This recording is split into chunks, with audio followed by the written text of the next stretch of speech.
বাবারে না খায় থাকেন তবুও সুদের লোন নিবেন না।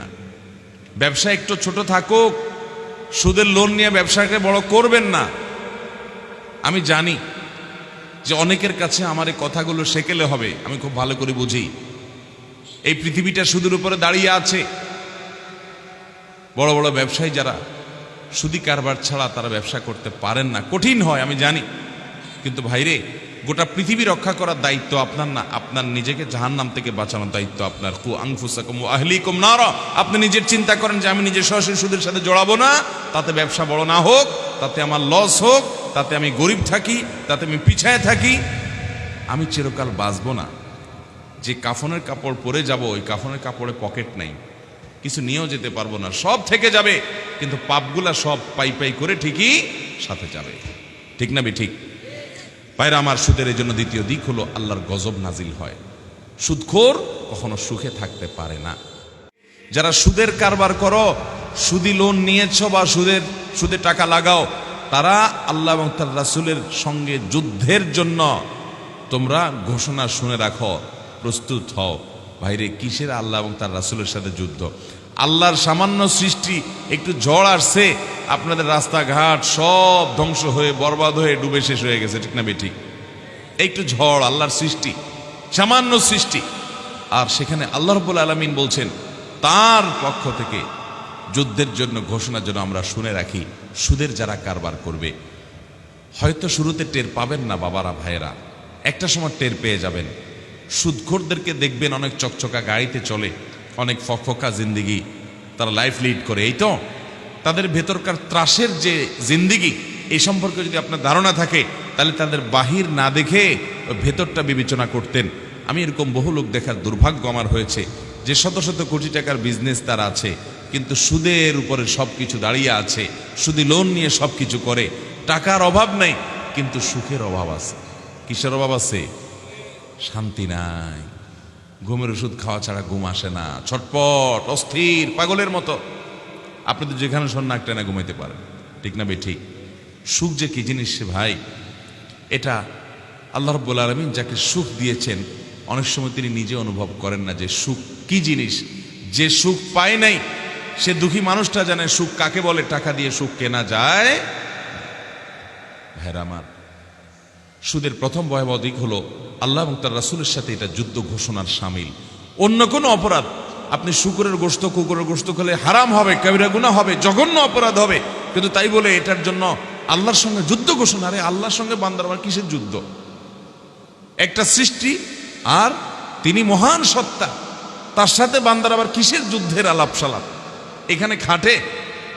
একজন মানুষ যদি বলে একটা পিপিলিকাকে যে হ্যাঁ তোমার সাথে আমার যুদ্ধ হবে, এটা তো খাটে না। একটা পিপিলিকার সাথে যুদ্ধ করা লাগে নাকি? আবার ফু দিলেই তো উড়ে যায়। সেখানে মহান সৃষ্টিকর্তার সাথে সৃষ্টির আবার যুদ্ধ কিসের?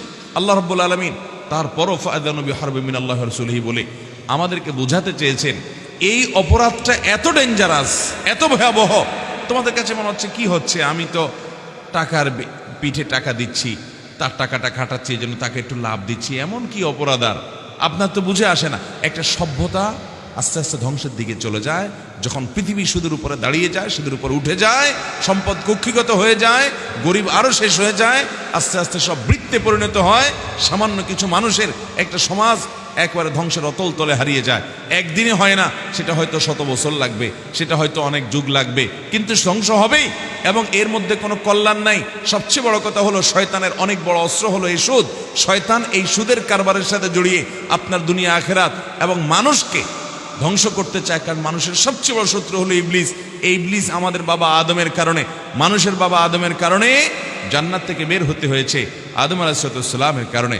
এই জন্য সে সবচেয়ে বড় শত্রু, সে আমাদের ধ্বংস চায়। এই জন্য সে সুদের কারবারকে পৃথিবীতে প্রতিষ্ঠিত করবার জন্য তার সবচেয়ে বড় এজেন্ডা সে নিয়ে চলছে। মোহতারাম হাজরিন, আল্লাহ তাআলা সেজন্য এটার ভয়াবহতা বোঝানোর জন্য শুধু বলেছেন যে আল্লাহর সাথে যুদ্ধের জন্য অনুমতি এবং ঘোষণা শুনে রাখো। অতএব সুদের কারবারে জড়িত হওয়া মানে আল্লাহর সঙ্গে যুদ্ধ ঘোষণার শামিল। এক, সুদের দ্বিতীয় ভয়াবহ দিক হলো সুদের সাথে যারাই সম্পৃক্ত হয় তাদের উপর আল্লাহ তাআলার গজব নাজিল হয়। আল্লাহর কি নাজিল হয়?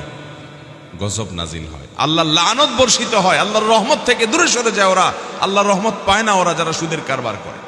নবী করিম সাল্লাল্লাহু আলাইহি ওয়াসাল্লাম বলেছেন, লানাল্লাহু আকিলার রিবা ওয়া মুকিলাহু ওয়া কাতিবাহু ওয়া শাহিদাইহি। আল্লাহর লানত এবং গজব নাজিল হয় সুদখোরের উপরে, যে সুদ দেয়, সুদ দিয়া লোন নিছে, সুদ গ্রহীতা, তার উপরে সুদদাতা, সুদের লোন দাতা আর সুদের লোন গ্রহীতা, এদের উভয়ের উপর আল্লাহর গজব নাজিল হয়।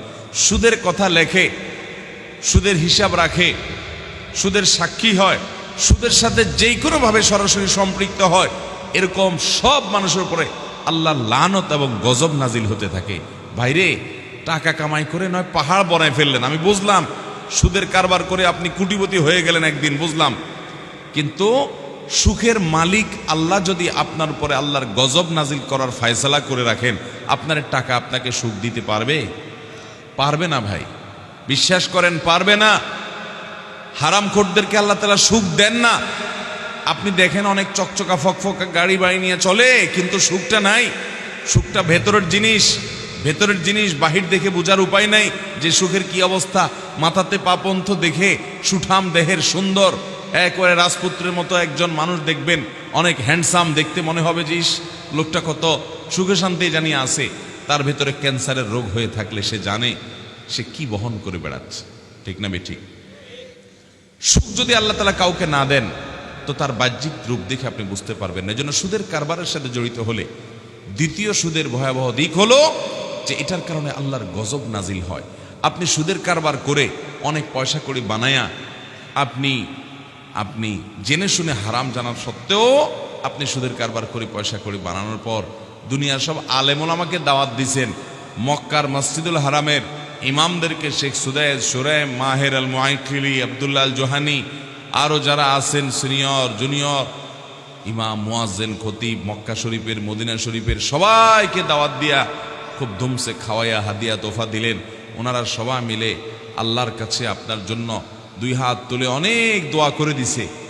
আপনার কাছে তো মনে হবে আরে কত সুখ আমার, দুনিয়ার সব বড় বড় আল্লাহর নেককার বান্দারা, আলেম ওলামারা আমার জন্য দোয়া করে দিছে। আপনি সুদের কারবার করেন, আল্লাহর ফয়সালা হলো আপনার উপর আল্লাহর গজব নাজিল হবে। দুনিয়ার সব মৌলবী মিলে যদি আপনার জন্য দোয়া করে, রহমত হবে না গজব হবে? আল্লাহ তাআলা আমাদেরকে সুদের ভয়াবহতা বুঝার তৌফিক দান করুন। বাবারে, না খায়ে থাকেন তবুও সুদের লোন নিবেন না। ব্যবসা একটু ছোট থাকুক, সুদের লোন নিয়ে ব্যবসাকে বড় করবেন না।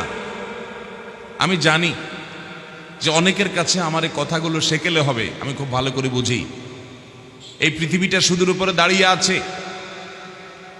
বড় বড় ব্যবসায়ী যারা সুদি কারবার ছাড়া তারা ব্যবসা করতে পারেন না, কঠিন হয় আমি জানি, কিন্তু ভাইরে, গোটা পৃথিবী রক্ষা করার দায়িত্ব আপনার না, আপনার নিজেকে জাহান্নাম থেকে বাঁচানোর দায়িত্ব আপনার। কু আনফুসাকুম ওয়া আহলিকুম নারা।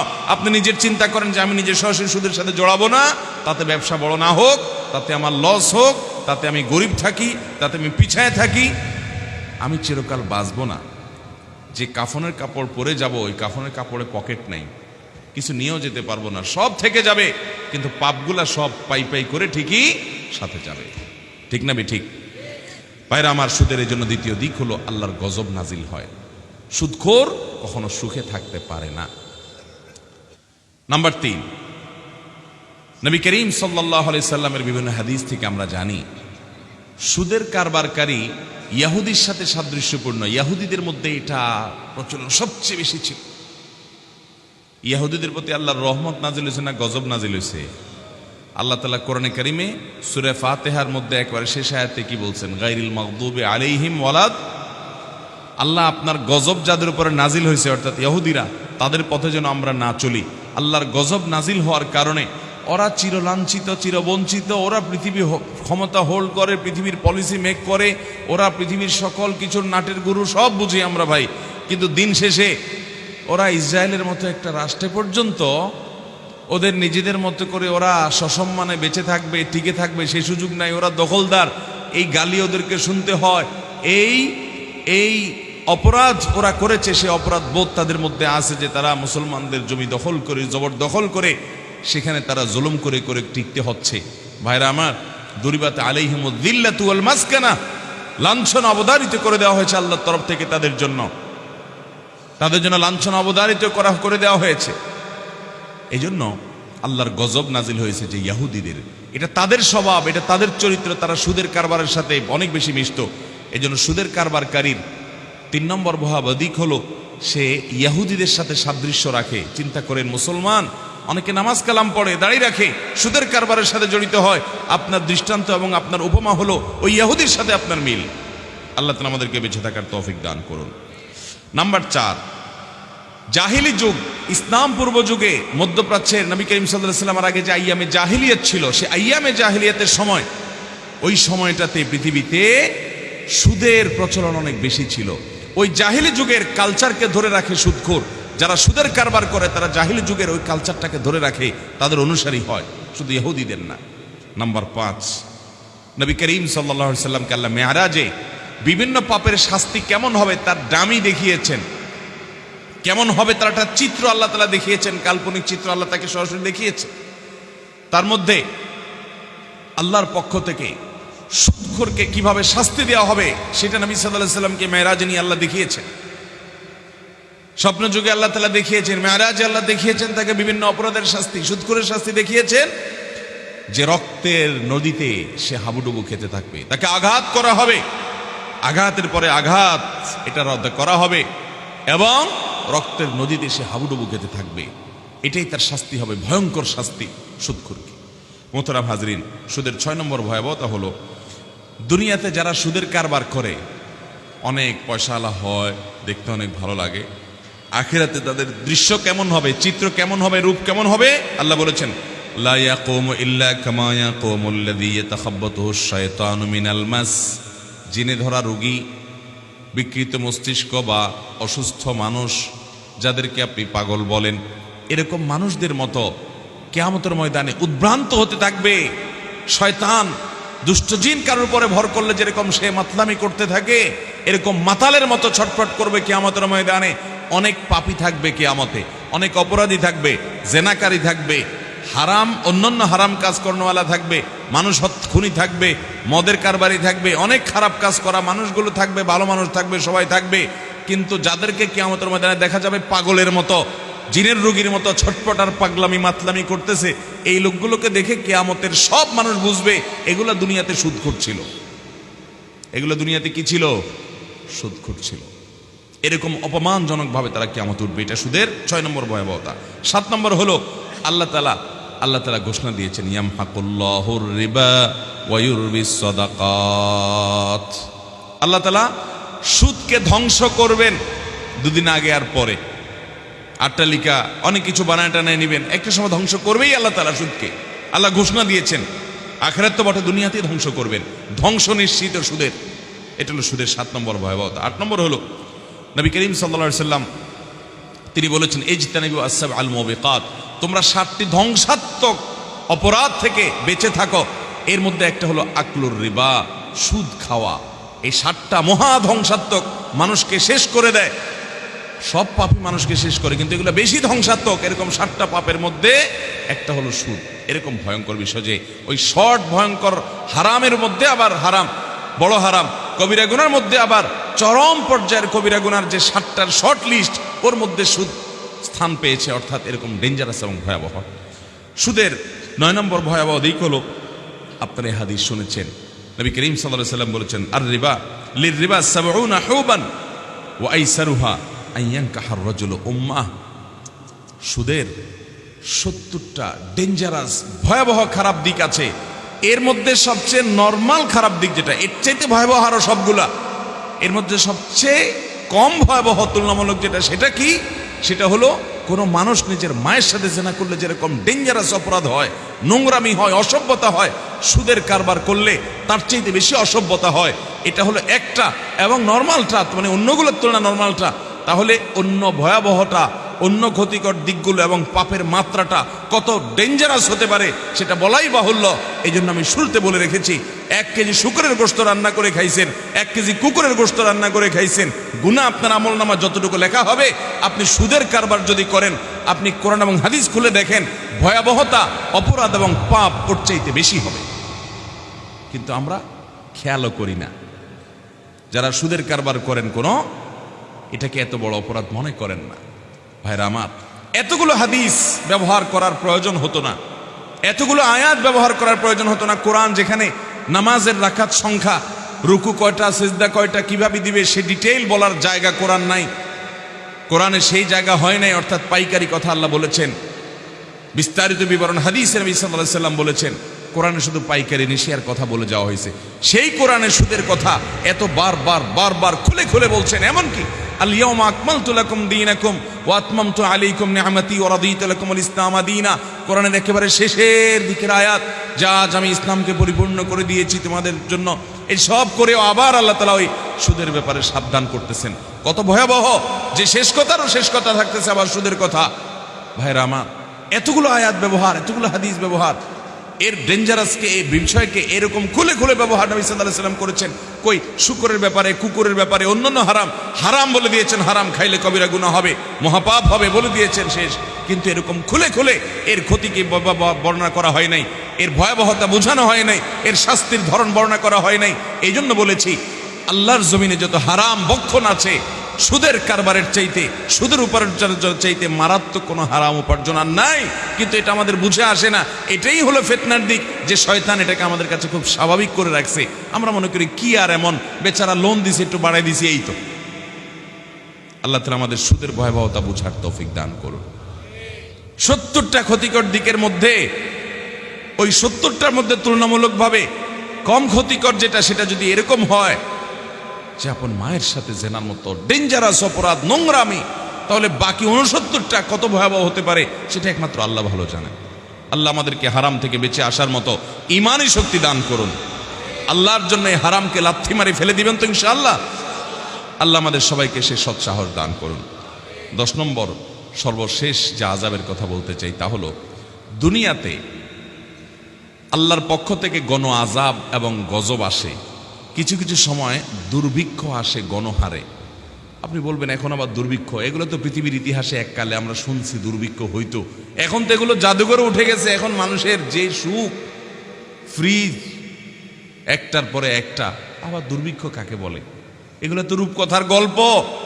ও ভাই, কয়দিন আগে না করোনা হয়ে গেছে, বেশি দিন আগের কথা না তো। জিনিসপত্রের টানাটানি, অভাব অনটন, কষ্ট, হাহাকার, ইয়ানফসি কাকে বলে, কত প্রকার কি কি মানুষ একটু আঁচ করছে না? তো আল্লাহ তাআলা এই করোনার মতো আরো কত করোনা, কত কিছু আল্লাহ তাআলা সৃষ্টি করতে পারেন, সেটা একমাত্র আল্লাহ ভালো জানেন। পৃথিবী যখন সুদের উপরে দাঁড়িয়ে যাবে, একটা সময় পৃথিবী ধ্বংসের শেষ দিকে যাবে এই সুদের কারণে, এবং আল্লাহর পক্ষ থেকে গণ আযাব সমাজে আসে তখন, যখন মানুষ এই সুদের কারবারকে ব্যাপক হারে গ্রহণ করে। এবং বিভিন্ন হাদিস থেকে এটি বোঝা যায়। সুদের এই 10টি ভয়াবহতা দিক আমরা আবারও বলছি এক নজরে। প্রথম হলো, এটি আল্লাহর সঙ্গে যুদ্ধ ঘোষণার শামিল। অন্য হারামের ব্যাপারে আল্লাহ তাআলা এত জঘন্য কথা বলেন নাই, মানে এত জঘন্য মানে বিষয়ের কথা উল্লেখ করে না যে সুদের ভয়াবহতা যত বেশি, যত জঘন্য, যেটা আল্লাহর সঙ্গে, আল্লাহ রসুলের সঙ্গে যুদ্ধের ঘোষণা দেওয়ার শামিল। অস্তিত্ব থাকবে কার সাথে? যুদ্ধের ঘোষণা। দ্বিতীয়ত, সুদের কারবারি, সুদের সাথে সংশ্লিষ্টতা অর্জনকারী, তাদের উপর আল্লাহর লানত এবং গজব নাজিল হবে। তৃতীয়ত হলো, এটা ইহুদিদের সাথে এই সুদখোরের সাদৃশ্য, ইহুদিদের কারবার, এটা সে ইহুদির দলভুক্ত এবং তাদের সাদৃশ্য গ্রহণকারী, তাদের অন্তর্ভুক্ত এবং তাদের কারবারি। আর চতুর্থত হলো, জাহিলি যুগের, আইয়ামি জাহিলিয়াত যুগের কালচারের সে প্রবক্তা, ওইটাকে প্রতিষ্ঠাকারী, যেটাকে ইসলাম শেষ করে বিদায় করে দুনিয়াকে সুন্দর করে সাজিয়েছে। সে জাহিলি যুগের সেই অন্যায় এবং পাপের ধারক, সেটাকে ধরে রাখছে। 5 নম্বর হলো, সুদখোরের শাস্তি কি হবে? আল্লাহ রাব্বুল আলামিন নবী সাল্লাল্লাহু আলাইহি ওয়াসাল্লামকে দেখিয়েছেন যে রক্তের নদীতে সে হাবুডুবু খেতে থাকবে, তাকে আঘাত করা হতে থাকবে এবং সে হাবুডুবু খেতে থাকবে, এবং এটাই তার শাস্তি চলতে থাকবে দীর্ঘকাল পর্যন্ত।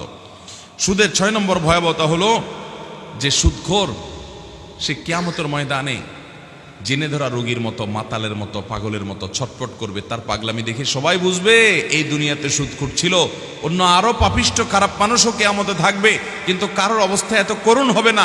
ওর অবস্থা যেরকম করুণ হতে থাকবে, এটা তার জন্য অবমাননাকর শাস্তি, সুদের মতো ভয়াবহ কাজে সে জড়াবার কারণে। আর 8 নম্বর হলো, 7টি ধ্বংসাত্মক কবিরা গুনাহগুলোর ভিতরে আবার মহাপাপ, ধ্বংসাত্মক কবিরা গুনাহ একেবারে দুনিয়া আখিরাত সব শেষ করে দেয়। সেই মহাপাপের মধ্যে আবার মহাপাপের শর্ট লিস্টের 7টার মধ্যে এই সুদের বিষয়টি উঠে এসছে। সুদের 9 নম্বর ভয়াবহতা হলো যে এর 70টি খারাপ দিকের মধ্যে তুলনামূলকভাবে ওই 70টার মধ্যে তুলনামূলকভাবে সাধারণ হলো নিজের মায়ের সাথে জেনা করার মতো। সুদের অপরাধ, সুদের ভয়াবহতা এত মারাত্মক যে সেটা এই 70টা, এটা সহ আরো 69টা খারাপ দিকের বিষয় এই সুদের মধ্যে আছে। তার চেয়ে তো ভয়াবহ সুদ। 10 নম্বর হলো আল্লাহর পক্ষ থেকে গণ আযাব এবং গজব নাজিল হয় সুদের কারবারের মধ্যে। অতএব ভাইরা আমার, দুনিয়ার সামান্য মুনাফার লোভে আমরা এনজিওগুলো থেকে, বিভিন্ন প্রতিষ্ঠান থেকে সুদে কখনো লোন নেব না আমার আশেপাশে অনেকে সুদের লোন নিয়ে অনেক দোকানদারি হয়ে করে অনেক বড় কিছু করে ফেলছে। 4টা দোকান করছে, 2টা দোকান করছে, অনেক পয়সা করছে, ঘরের চাল দিছে, গরু কিনছে, ছাগল কিনছে, অনেক কিছু করছে। কিন্তু আমরা এগুলা করব না এর জন্য ওলামা একরাম এবং এদেশের সৎকর্মশীল মানুষেরা মানুষকে ঋণ দিতে হবে, সহযোগিতা করতে হবে। আমরা আমাদের আসুন্নাহ ফাউন্ডেশন থেকে গত বছর প্রায় 1000 পরিবারকে গরু এবং ছাগল কোনো দাবি ছাড়া কিনে মালিক বানায় দিছি, যেন তারা নিজের পায়ে নিজে দাঁড়াতে পারে। এই বছর আমরা 1300 পরিবারকে সারা দেশে আলেমদের মাধ্যমে রিক্সা কিনে দিয়ে তাদের দারিদ্র্য বিমোচন করার উদ্যোগ গ্রহণ করেছি। সারা দেশের সমস্ত মসজিদ, মাদ্রাসা থেকে, সব জায়গা থেকে ওলামা একরাম যেভাবে যদি এভাবে উদ্যোগী হন, তাহলে ইনশাআল্লাহ এনজিওদের এই ঋণের বোঝা নিয়ে দুনিয়া আখিরাত সব ধ্বংস করা এবং সুদের কারবারে জড়িত হওয়া থেকে আমাদের ভাইরা বেঁচে যাবে যদি কথার কথা আপনাকে কেউ দেওয়ার মতো লোক নাই হয়, আপনি লোন পাইলেন না, তাই বলে কি আপনি সুদ খাবেন? তাই বলে আপনি হারাম করবেন? মনে রাখবেন, হারামে আরাম নাই। এই কথা আমরা মুখে সবাই বলি, কিন্তু কাজে দেখলে বোঝার উপায় না যে আমরা বিশ্বাস করি হারামে যে আরাম নাই। আল্লাহ তাআলা আমাদেরকে হারামকে ছেড়ে দেওয়ার তৌফিক দান করুন। হারাম ছাড়বেন তো ইনশাআল্লাহ, হারাম পরিহার করবেন তো ইনশাআল্লাহ। সৎ সাহস এবং হিম্মত করেন। দোয়া কবুল হবে না, ইবাদত কবুল হবে না, সন্তান মানুষ হবে না, ইবাদতের স্বাদ পাবেন না হারাম খাইলে। আগে হালাল খান, এরপরে নেকামলের চিন্তা করেন। আমাদের দেশে মানুষের চিন্তা হলো আগে পয়সা করে কামাইনি, এরপরে হাজি সাহেব গাজী সাহেব হয়ে শেষ বয়সে এসে আমি ভালো মানুষ সেজে যাব এবং নেকামল শুরু করব। আগেরগুলো সব দান টাক করে সব ভুলাই ফেলবো। মানুষকে ভুলাতে পারবেন, মানুষ আপনার ইতিহাস অনেকে জানবে না, ভুলে যাবে, কিন্তু আল্লাহর কাছে কোনো কিছু লুকায়িত থাকবে। অতএব হারাম থেকে বাঁচবো তো ইনশাআল্লাহ। আল্লাহ আমাদের সবাইকে আমলের তৌফিক দান করুন। জাযাকুমুল্লাহু খায়রা ওয়া আখিরু দাওয়ানা আলহামদুলিল্লাহি রাব্বিল আলামিন।